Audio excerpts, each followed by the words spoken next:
اس video میں ہم اپنے کسان بھائیوں سے کپاس کی اگیتی کاشت کے متعلق کچھ باتیں کریں گے کہ کپاس کی اگیتی کاشت کس ٹائم کرنی چاہیے اور اگیتی کاشت کے کیا فائدے ہیں، اور اس کے بعد کون کون سی 2024 میں ایسی اقسام ہیں جن کو ہم کاشت کر کے اچھا منافع لے سکتے ہیں۔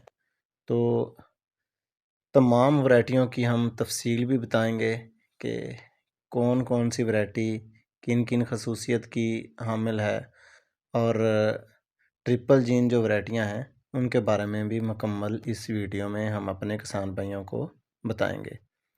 درجہ حرارت میں غیر معمولی اضافہ اور بارشوں کی غیر یقینی صورتحال کی وجہ سے موسمی کاشت میں ہم کپاس کی اوسط جو پیداوار ہے وہ اچھی حاصل نہیں کر سکتے۔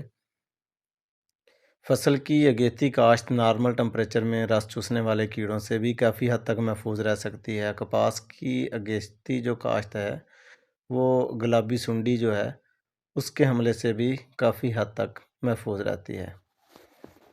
اگیتی کاشت سے جو گلابی سنڈی کا حملہ نہ ہونے کی وجہ سے کپاس کی جو کوالٹی ہے وہ بھی اچھی ہوتی ہے، اور سیزن کے آغاز پر ہی ہمارے کسان بھائیوں کو اچھا ریٹ مل جاتا ہے۔ کپاس کی اگیتی کاشت کے لیے ٹرپل جین اقسام کا انتخاب کرنا چاہیے۔ ٹرپل جین جو اقسام ہیں وہ ہمارے کسان بھائیوں کو اچھی پیداوار دے سکتی ہیں۔ تو ٹرپل جین اقسام یعنی 3G اقسام گلیفوسیٹ کے خلاف بھی قوت مدافعت رکھتی ہیں، اور جتنا بھی گند یا جڑی بوٹیاں ہوتی ہیں ہم ان کو راؤنڈ اپ یا گلیفوسیٹ کا سپرے کر کے کپاس کے کھیت سے صاف کر سکتے ہیں۔ اس طرح ہم کپاس کو جڑی بوٹیوں سے بھی صاف کر لیں گے اور گوڈی سے بھی ہماری جان چھٹ جائے گی۔ ٹرپل جین اقسام میں کترنے والے کیڑے یعنی کہ مختلف قسم کی سنڈیوں کے خلاف قوت مدافعت پائی جاتی ہے، جس سے فصل امریکن سنڈی اور گلابی سنڈی کے حملے سے کافی حد تک محفوظ رہتی ہے۔ پاکستان میں ٹرپل جین جو کپاس ہے اس کی جو صحرا ہے، جو اس کی پگڑی ہے، وہ ہمارے جو بریڈر ہیں ڈاکٹر ادریس احمد ناصر اوان صاحب، یہ ان کی کاوش ہے، اس کا سارا صحرا انہی کے سر جاتا ہے۔ FH 333 ورائٹی کے بارے میں ہم اپنے کسان بھائیوں کو پہلے بتاتے ہیں۔ سب سے زیادہ پیداوار کی حامل جو ورائٹی ہے اس ٹائم پاکستان میں وہ FH 333 ہے۔ ایوب ایگریکلچر جو ریسرچ انسٹیٹیوٹ ہے یہ ان کی ورائٹی ہے، اگیتی کاشت کے لیے موزوں ترین ورائٹی ہے۔ اس کا جو پودا ہے وہ جھاڑی نما ہوتا ہے اور قد درمیانہ ہوتا ہے، اور جلدی پک کر تیار ہونے والی ورائٹی ہے۔ اس کی جو FH 333 کی پیداواری صلاحیت ہے جو ہم نے اپنے کھیتوں میں ریکارڈ کی ہے یا اپنے دوسرے کسان بھائیوں کی جو پیداوار ہے وہ 60 سے 65 من فی ایکڑ۔ تو یہ پنجاب کے تمام کپاس کے کاشتکار جو علاقے ہیں ان کے لیے موزوں ترین ورائٹی ہے۔ اس کے بعد ہم دیں گے نمبر CKC6 کو۔ یہ لاہور کی ورائٹی ہے، جھاڑی نما پودا ہے، پیداواری صلاحیت 60 سے 65 من فی ایکڑ ہے، اگیتی کاشت کے لیے موزوں ہے، اور پنجاب کے تمام علاقوں میں جہاں ہم کپاس کاشت کر سکتے ہیں وہاں اس کو کاشت کیا جا سکتا ہے۔ اس کے بعد BS 313 ہو گئی یا BS 315، یہ ورائٹیاں اسلامیہ یونیورسٹی کے ایک سائنٹسٹ ہیں ڈاکٹر اقبال بندیشہ صاحب، یہ ان کی ورائٹیاں ہیں۔ جھاڑی نما پودا ہوتا ہے ان کا، اچھا قد ہے، اگیتی کاشت کے لیے بہترین، اور یہ سمجھیں 2024 کی نئی اقسام ہے۔ پیداواری صلاحیت ان کی FH 333 اور CKC6 سے زیادہ ہے، یہ تقریباً 60 سے 70 من فی ایکڑ پیداوار آسانی سے دے سکتی ہیں۔ اس کے بعد MNH سپر گولڈ ایک ورائٹی ہے، CR ملتان کی ورائٹی ہے، یہ نیم جھاڑی نما درمیانہ قد۔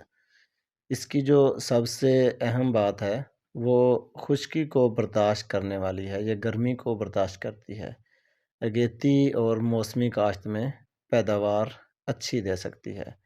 یہ پنجاب کے تمام خشک علاقوں میں کاشت کی جا سکتی ہے۔ اس کی پیداوار 60 سے 65 من فی ایکڑ ہے۔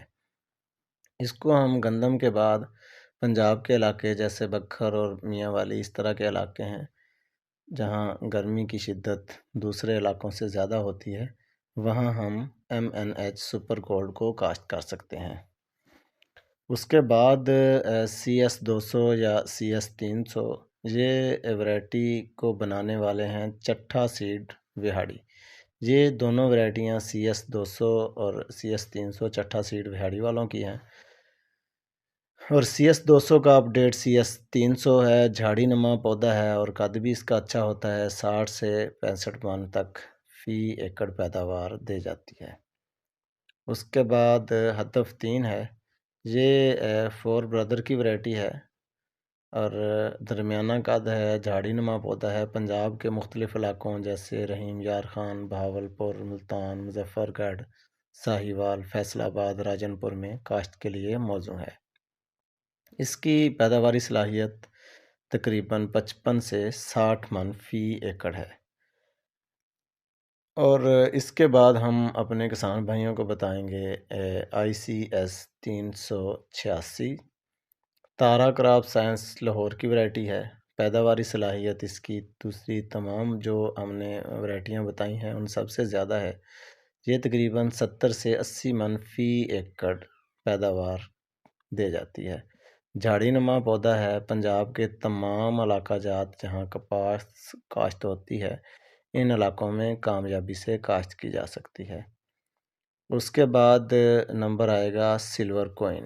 سلور کوئن جو ورائٹی ہے اس کو ڈاکٹر اسلم یوسف صاحب نے بنایا ہے، سخت جان، بڑا قد، جھاڑی نما پودا، خشک علاقوں کے لیے بہترین اور اگیتی کاشت کے لیے موزوں ورائٹی ہے۔ پیداواری صلاحیت 60 سے 65 من تک فی ایکڑ ہے۔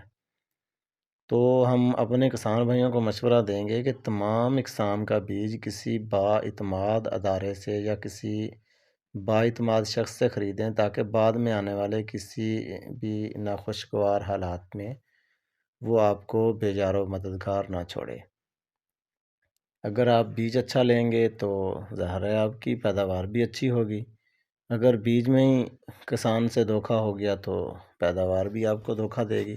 کپاس کی اچھی اور بہترین پیداوار حاصل کرنے کے لیے ہم اپنے کسان بھائیوں کو کچھ چیزیں بتاتے ہیں، ان پر عمل کرنا بہت ضروری ہے۔ زمین کی تیاری اچھی کریں تاکہ کھیت ہموار، نرم اور بھربھرا ہو۔ کپاس کی اگیتی کاشت کے لیے مقررہ وقت جو ہے وہ وسط فروری سے 31 مارچ ہے، جبکہ بہترین وقت فروری کا آخری ہفتہ اور مارچ کا پہلا ہفتہ ہے۔ شرح بیج کا تعین وقت کاشت اور بیج کے جو اگاؤ کی شرح ہوتی ہے اس کے مطابق رکھنا چاہیے۔ فصل پٹڑیوں پر کاشت کریں، قطار سے قطار کا فاصلہ 2.5 فٹ اور پودے سے پودے کا فاصلہ ورائٹی کے کردار کے حساب سے رکھیں بھی، پودا کتنا جھاڑی نما ہے اور اس کا جو شاخیں ہیں ان کی لمبائی کتنے انچ ہے، اسی حساب سے پھر پودے سے پودے کا فاصلہ رکھنا چاہیے۔ فصل کے ابتدائی دنوں میں ریڈ کاٹن بگ اور ڈسکی کاٹن بگ نظر آتے ہیں تو ان پر آپ بائیفینتھرین یا میڈا یا اس ٹائپ کی جو دوسری زرعی ادویات ہیں محکمہ زراعت کی سفارش کردہ ان کا سپرے کریں اور ان کو جتنا جلدی ہو سکے تلف کریں۔ مختلف قسم کے پیسٹ جیسے کہ کیڑے مکوڑے اور جڑی بوٹیاں ان کی بھی تلفی اگر آپ موقع پر کریں گے تو آپ کی پیداوار اچھی ہوگی۔ فصل تیار ہونے پر اچھی اور صاف ستھری چنائی یقینی بنائیں تاکہ آپ کو بہترین کوالٹی کی کپاس حاصل ہو اور مارکیٹ میں آپ کو اچھا ریٹ ملے۔ سب سے اہم اور پتہ کی بات، اچھا بیج ہی اچھی پیداوار کی ضمانت ہوتا ہے، اس لیے بار بار ہم آپ کو مشورہ دیتے ہیں کہ بیج کسی قابل اعتماد ادارے یا شخص سے لیں۔ اچھے بیج کی درج ذیل جو ہم آپ کو خصوصیات بتانے لگے ہیں، بیج پچھلے سیزن میں ہی تیار کیا گیا ہو اور یعنی کہ ہم آسان لفظوں میں 1 سال سے زیادہ پرانا نہ ہو۔ بیج مختلف قسم کی بیماریوں، کیڑے مکوڑوں کے حملے سے محفوظ ہو، یعنی کہ اسے اچھے طریقے سے سٹور کیا گیا ہو۔ بیج 99% خالص اور 85% سے زیادہ جرمینیشن کا حامل ہونا چاہیے۔ بیج کے اندر جڑی بوٹیوں کے بیج بھی نہیں ہونے چاہیے، اور جو سب سے اہم بات ہے، کاشت کرنے سے پہلے کسان بھائیوں کو بیج کی جرمینیشن جو ٹیسٹ ہے وہ خود کر لینا چاہیے۔ اس کا ٹیسٹ کرنے کے لیے بیج کا ٹیسٹ کرنے کے لیے 100 دانے تھیلی سے نکال لیں اور ان کو کاشت کر لیں یا کہیں کپڑے کے نیچے رکھ لیں۔ جو پٹسن کی بوری ہوتی ہے اس کو بھی ہم پانی کے ساتھ گیلا کر کے اس کے اندر بھی رکھ سکتے ہیں۔ تو بیج کا ٹیسٹ اتنا مشکل نہیں ہوتا، وہ کوئی بھی کسان کر سکتا ہے۔ تو امید ہے ہمارے کسان بھائیوں کو ہماری یہ آج کی ویڈیو پسند آئی ہوگی۔ خوش رہیں اور خوشیاں بانٹیں۔ مجھے اپنی دعاؤں میں یاد رکھیے گا۔